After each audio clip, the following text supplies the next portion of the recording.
اچھا مجھے بتائیں انسان کو اپنے چچا سے زیادہ محبت ہوتی ہے یا اپنی اولاد سے؟ چچا کے قاتلوں کی شکل حضور دیکھنا نہ چاہیں اور حضور کی اولاد کو جنہوں نے قتل کیا ہے ان کے آپ قصیدے پڑھتے ہیں؟ ان کے ساتھ تو وہی ہونا ہے سحقن سحقن لمن غیر بعد، بخاری مسلم میں، دور کرو انہوں نے میرے بعد میرے دین کو بدلا۔ یہ تو حوض کوثر پہ جا کے پتا چلے گا۔ تو میں نے اس میں بولا تھا کہ سوگے حمزہ ختم ہو چکا تھا، غم حمزہ باقی تھا، وہ حضور کی زندگی میں ان کے ساتھ غم پرماننٹلی اٹیچ ہے۔ اور سر اس کو تو چھوڑ دیں، صحیح بخاری مسلم میں حدیث ہے، سیدہ عائشہ کہتی ہیں کہ میں حضور کی بیویوں میں سب سے زیادہ جس سے رشک حسد کرتی تھی نا وہ خدیجہ تھی۔ حضور علیہ السلام جب بھی کوئی بکری بھی ذبح کرتے تو حضرت خدیجہ کی سہیلیوں کو بھجوایا کرتے تھے ان کی وفات کے بعد۔ تو میں کہا کرتی تھی یا رسول اللہ جیسی خدیجہ جیسی کوئی عورت ہی نہیں ہے۔ آپ فرمایا اس نے میرا اس وقت ساتھ دیا جب میرے ساتھ کوئی نہیں تھا، اپنے مال کے ذریعے، اپنی قربانیوں کے ذریعے۔ تو سر غم تو کبھی نہیں ختم ہو سکتا۔ آپ غم حسین کو ختم کرنا چاہتے ہیں، کر کے بتائیں۔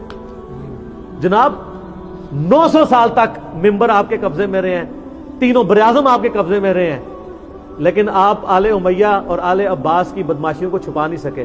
آج ہر طرف حسین حسین ہی ہے الحمدللہ، اور دن بہ دن بڑھ رہی ہے۔ ہماری ویڈیو سے پہلے کیا حال تھا، اب تو سب لوگ کانفیڈنس لوز کر چکے ہیں۔ اب تو وہ کہہ رہے ہیں خدا کے لیے یزید سے ہمیں لعنتیں کروا لیں، یزید کے ابا جی کو چھوڑ دیں۔ اب ہاتھ پاؤں پکڑنے پہ آ گئے ہیں۔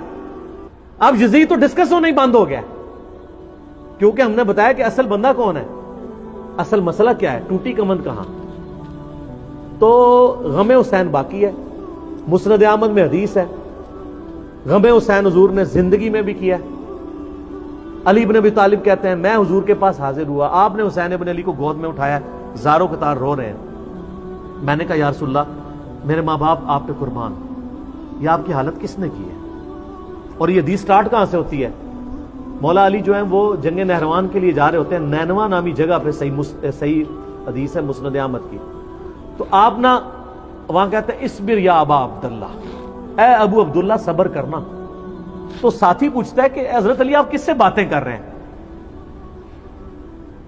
تو حضرت علی حضرت حسین سے باتیں کر رہے ہوتے ہیں، حالانکہ حسین ساتھ نہیں تھے، لیکن ایک نعرے کے طور پہ کہ میرے بچے صبر کرنا۔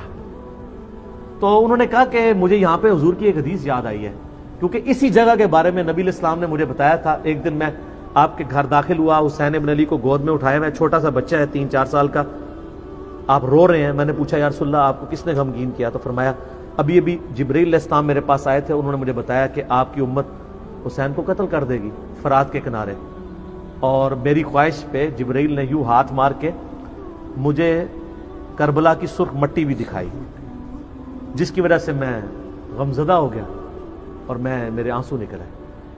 ابھی واقعہ ہوا نہیں ہے، واقعہ ہونا ہے 50 سال بعد، غم حسین پہلے ہے۔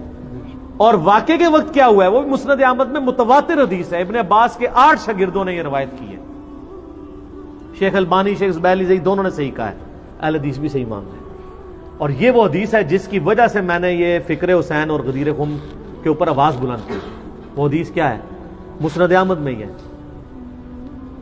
عبداللہ ابن عباس کہتے ہیں کہ ایک دوپہر میں نے خواب دیکھا کہ نبی علیہ السلام پرانگدہ حالت، بال بکھرے ہوئے اور کپڑے بھی آپ کے گرد آلود ہیں، جیسے مشقت کے آثار ہیں، آپ کے ہاتھ میں خون کی ایک شیشی ہے۔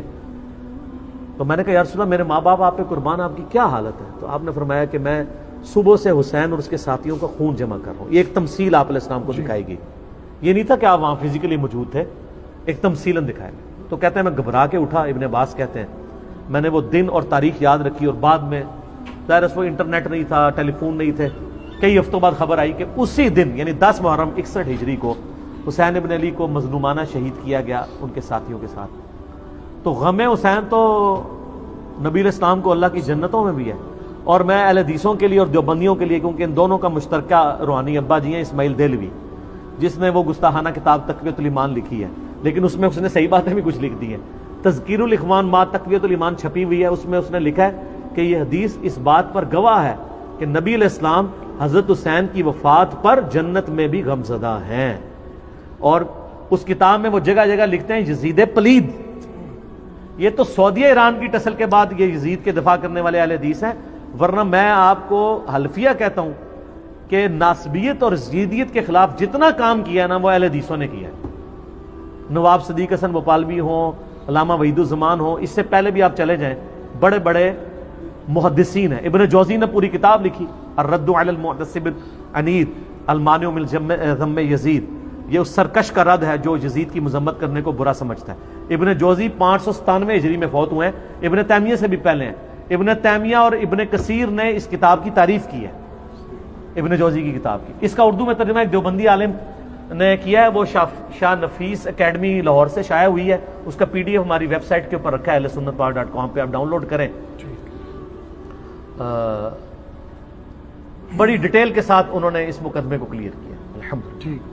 جزاکم اللہ خیر. علی بھی اگلا